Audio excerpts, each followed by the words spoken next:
जी hello friends. आज के इस व्लॉग में हम बात करेंगे कि इन केस आपने यूएस विज़िट वीज़ा अप्लाई किया है और आपकी वीज़ा एप्लीकेशन रिजेक्ट हो गई है, तो अब आपको क्या करना चाहिए। अब बहुत से लोगों के लिए ये एक बड़ी परेशान कुन सिचुएशन होती है। लोग कंफ्यूज हो जाते हैं, वो स्ट्रेस हो जाते हैं और वो समझते हैं कि अब ये मतलब kind of end of the world है। लेकिन ऐसा होता नहीं है फ्रेंड्स। अगर आप एक तरीके से चलें तो हमने ऐसे केसेस देखे हैं जिन्होंने रीअप्लाई किया है और उनको वीज़ा मिल गया है, लेकिन उसके लिए एक बेहतर प्लानिंग और स्ट्रेटजी की ज़रूरत होती है, जो कि इस व्लॉग में मैं आपको कुछ पॉइंट्स बता दूंगा। आप उन पे वर्कआउट करें और आई एम प्रीटी श्योर कि अगर आपका इन केस वीज़ा रिजेक्ट होता है तो आप रीअप्लाई करके वो दोबारा भी ले सकते हैं। अच्छा, उसमें कुछ चीज़ें आपके लिए याद रखना ज़रूरी है। ये है कि अगर वीज़ा एप्लीकेशन रिजेक्ट होती है तो आपको रीअप्लाई करने पे कोई लिमिट नहीं है, आप दोबारा भी रीअप्लाई कर सकते हैं। ये कोई end of the world situation नहीं होता। लेकिन आप जितनी दफ़ा फिर एप्लीकेशन एक शॉर्ट पीरियड ऑफ टाइम में देते हैं तो हर रिजेक्शन पे आपकी प्रोबेबिलिटी जो है एप्लीकेशन के एक्सेप्टेंस की वो थोड़ी कम हो जाती है।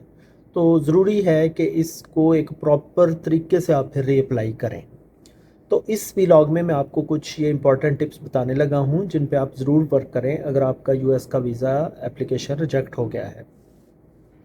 अच्छा, एक तो चीज़ याद रखें कि लोग, जैसे मैंने आपको पहले बताया, कि रीअप्लाई भी करते हैं, तो आप बिल्कुल ये ऑप्शन अपने लिए ओपन रखें। आप इसमें पैनिक ना हो, आप मतलब रिलैक्स रहें।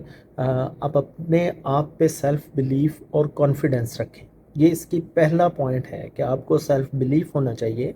आप खुद पे यकीन रखें कि उन्होंने अगर रिजेक्ट किया है तो इट्स ओके, उन्होंने कोई रीज़न दी है, आप उसको एड्रेस कर सकते हैं। तो पैनिक नहीं होना। अगर आप पैनिक या वरीड होंगे, स्ट्रेस होंगे, तो ये आपके लिए सिचुएशन काफ़ी मुश्किल हो जाएगी।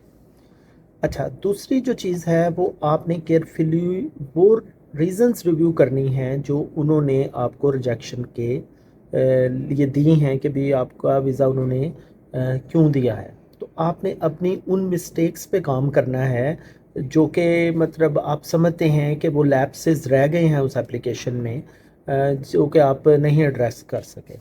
अब जब सबसे मोस्ट कॉमन जो नंबर वन रीज़न दी जाती है, और ये कोई स्पेसिफिक कंट्री के लिए ज़रूरी नहीं है, ये पूरी दुनिया में जहाँ पे भी यूएस वीज़ा एप्लीकेशन दी जाती है और वो रिजेक्ट देते हैं, उसमें नंबर वन जो रीज़न है दोस्तों, वो है कि आपने अपने होम कंट्रीज से कोई स्ट्रॉन्ग टाइज नहीं शो की। मतलब उनको ये लगता है कि जी आप वहाँ पे जाएंगे और आप वहाँ पे परमानेंट सेटल हो जाएंगे, उनकी गवर्नमेंट पे एक आपका बर्डन आ जाएगा। तो वो चाहते हैं कि आप ये प्रूफ दें कि आपकी कोई अपने होम कंट्रीज़ के साथ स्ट्रॉन्ग टाइज हैं। तो आपने अब ये करना है कि आपने देखना है कि आपने पहले क्या एविडेंस दिया था। फॉर एग्जांपल, आपने कोई अपना बिजनेस शो किया है, आप जॉब लेटर दिया है कुछ, तो अब आपने कोई एक नई चीज़ उसमें ऐड करनी है। अब सेम वो जो नंबर वन रीज़न आपको रिजेक्शन की दी गई है और आपने जो पहले डॉक्यूमेंट्स दिए थे, आपने कुछ डिफरेंट देना है। अब हो सके तो जैसे आप कोई प्रॉपर्टी का पेपर ले लें, अगर हो सके तो कहीं से आप कुछ, फॉर एग्जांपल, कोई अमाउंट का बंदोबस्त करें, अपने अकाउंट में डालें और फिर रिप्लाई करें। आप उसके लिए कुछ एक मतलब एक रीजनिंग भी दे सकते हैं कि आपने किसी को लोन दिया था, अब आपके पास रकम आ गई है, अब आपके पास ठीक ठाक पीछे आपका सेटअप है, या आपने कोई भी एक डिफरेंट रीज़न वहाँ पे देनी है कि जिससे साबित हो कि भी नहीं, आपकी स्ट्रॉन्ग टाइज हैं। अगर फ़र्ज़ करें आपने अकेले अप्लाई किया था, तो अब आप कोशिश करें कि आप बताएं उन्हें कि मैंने ये फैमिली भी है, या इस तरह से मेरा यहाँ पे लोकल सेटअप है, जिसकी वजह से मेरा यहाँ पे आना बहुत ज़रूरी है और मेरे लिए पॉसिबल नहीं कि मैंने उधर जाके सेटल होना है।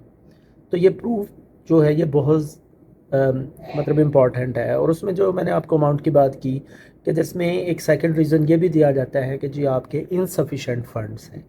तो जो मैंने आपको एग्जांपल दी कि अब हमने शो करना है उनको कि नहीं, आपके जो पहले आपने फंड्स दिखाए थे, अब आपके पास उससे कुछ ज़्यादा अमाउंट अवेलेबल है। अब अमाउंट इतनी नहीं होनी चाहिए कि जिसमें आपकी जस्ट टिकट हो और बेसिक एक्सपेंसेस आपके कवर हो रहे हों। तो आपने मेक श्योर करना है कि ये उससे कुछ डिफरेंट नज़र आए, को डिफरेंट स्टेटमेंट्स दें या कुछ ऐसा करें। जो तीसरी सबसे बड़ी वजह रीजंस रहती है जिस पे आप देख सकते हैं, वो होती है इनकम्प्लीट और इनएक्यूरेट इन्फॉर्मेशन। अब जो हम फॉर्म जो फिल करते हैं उसमें लोग कई जो हैं खाने को खाली छोड़ देते हैं, जिनको उनको समझ नहीं होती। तो आप किसी एक्सपर्ट से बात करके या आप खुद केयरफुली रिव्यू करके हर सेक्शन को 1 बाय 1 एड्रेस करें और उसमें आप सारी इन्फॉर्मेशन अपनी डालें। आप उसमें कोई चीज़ स्किप ना करें। अगर उन्होंने कोई ऐसी चीज़ मेंशन कर दी आपके रिजेक्शन लेटर में जो आपको नज़र आ रहा था कि आपने फॉर्म जो दिया था उसमें वो आपने नहीं फिल किया, तो आप उस पर भी वर्कआउट करें। अच्छा, यहाँ पे ये मैं एक चीज़ आप पे वाज़ेह करना चाहता हूँ कि जब आप एप्लीकेशन देंगे और आप फॉर्म्स देंगे एम्बेसी में, तो आप उसकी अपनी सारी इन्फॉर्मेशन की और फॉर्म्स की एक कॉपी अपने पास ज़रूर रखें। ये आपके उस वक्त काम आएगी अगर आपको रिजेक्ट होता है, तो आपको वो रीज़न बताते हैं कि जी ये रीज़न्स हुई हैं रिजेक्शन की। तो अब आप you can go back to the forms and you can check के कहाँ कहाँ हमने कोई ऐसी इन्फॉर्मेशन जो है वो फिल नहीं की और हमने छोड़ दी है। तो आपने कोई भी सेक्शन उस फॉर्म का खाली नहीं छोड़ना। अच्छा, उसके बाद आपने इंटरव्यू की एक प्रॉपर प्रिपरेशन करनी है। आपने दोबारा से गो थ्रू करना है, उसको अगेन एंड अगेन प्रैक्टिस करना है। आप ऑनलाइन उसके मॉक क्वेश्चंस देख सकते हैं, मॉक इंटरव्यू देख सकते हैं यूएसए वीज़ा एप्लीकेशन का। और आप अगेन एंड अगेन उसको अपने किसी फ्रेंड के साथ या इन फ्रंट ऑफ मिरर आप इंटरव्यू अपना जो है वो प्रैक्टिस करें। ये आपका कॉन्फिडेंस इसमें बहुत मैटर करता है। और आपने सब क्वेश्चंस के आंसर मतलब कामली और कॉन्फिडेंटली देने हैं। ठीक है, आप ये चीज़ याद रखें कि आपका कॉन्फिडेंस इसमें बहुत मैटर करेगा। आपने कोई मतलब उसमें सबसे पहला जो आपसे सवाल वो पूछेंगे रिजेक्शन के बाद, वो ये होगा कि आप हमें ये बताएं आपको क्यों रिजेक्ट किया गया था। अब ये उनको भी पता है कि उन्होंने क्यों रिजेक्ट किया था, लेकिन वो आपसे सुनना चाह रहे हैं। तो जैसे फॉर एग्जांपल आप कह देते हैं कि जी मेरे इसलिए आपने रिजेक्ट किया था कि आप ये कह रहे थे कि मेरी इनसफिशेंट आइज़ है होम में, तो अब मैंने ये इसके साथ एक्स्ट्रा डॉक्यूमेंट्स लगाए हैं जो कि काइंड ऑफ प्रूव करते हैं कि नहीं मेरी होम टाइज़ जो हैं वो उनसे बेहतर है। तो बेसिकली आपने अपनी सारी मिस्टेक्स फाइंड करनी है और उनको फिक्स करना है। ठीक है। अच्छा, अगर आप 2 या 3 दफ़ा अप्लाई करते हैं तो उसमें आप ये चीज़ याद रखें कि ये चीज़ हो जाती है लोगों के साथ। अब आप यूएस में सेटल डाउन होना चाह रहे हैं, तो समहाउ आपका 2-3 टाइम्स एप्लीकेशन रिजेक्ट हो गया, तो अब आपको आपकी जो प्रोबेबिलिटी है ना वीज़ा लगने की वो बहुत कम है। तो आप अपना एक प्लान ज़रूर बना के रखें कि फ़र्ज़ करें अगर आपका नहीं होता यूएस, तो दुनिया में और भी ऐसे कंट्रीज़ हैं जहाँ पे एजुकेशन है, स्टडी है, वर्क है, एम्प्लॉयमेंट, सो मैनी थिंग्स, वो भी कंट्रीज़ बेहतर हैं। तो आप उधर एक दफ़ा कोशिश करें। अगर आपकी कहीं और मुल्क में सेटल हो जाती है तो आप उधर ज़रूर ट्राई करें। अगर आपको बहुत ही शौक़ है यूएस जाने का, तो वंस आप अब्रॉड सेटल हो जाएँ किसी और जगह पे, वहाँ पे कुछ अर्सा वर्क करें, आपका स्टेटस वहाँ पे बेहतर हो जाएगा, आपकी फाइनेंशियल पोजीशन बेटर हो जाएगी।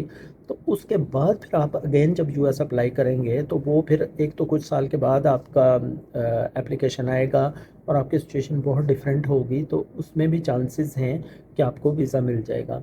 हमने ऐसे केसेस देखे हैं जिन लोगों का वीज़ा रिजेक्ट हुआ यूएस का, उन्होंने मतलब कुछ नहीं, उन्होंने कोई और कुछ किया, लेकिन कुछ साल के बाद 2-4 साल के बाद उन्होंने जब उनकी सिचुएशन बेटर हुई, उन्होंने रीअप्लाई किया, तो उनको इस तरह से भी दोबारा वीज़ा मिल गया। तो दोस्तों, ये जो मैंने आपको पॉइंट्स बताए हैं, आप इन पे ज़रूर गौर करें अगर आपकी वीज़ा एप्लीकेशन रिजेक्ट होती है। और आप अगर एक प्रॉपर होमवर्क के साथ जाएंगे, तो मोस्ट प्रोबेबली आपको वो एक्सेप्ट कर लेंगे कि मतलब जो भी आपने रीजनिंग दी है और उस बेस पे आपको वीज़ा दोबारा इशू कर दिया जाएगा। Okay friends, thanks much for watching my video. Have a good day, bye.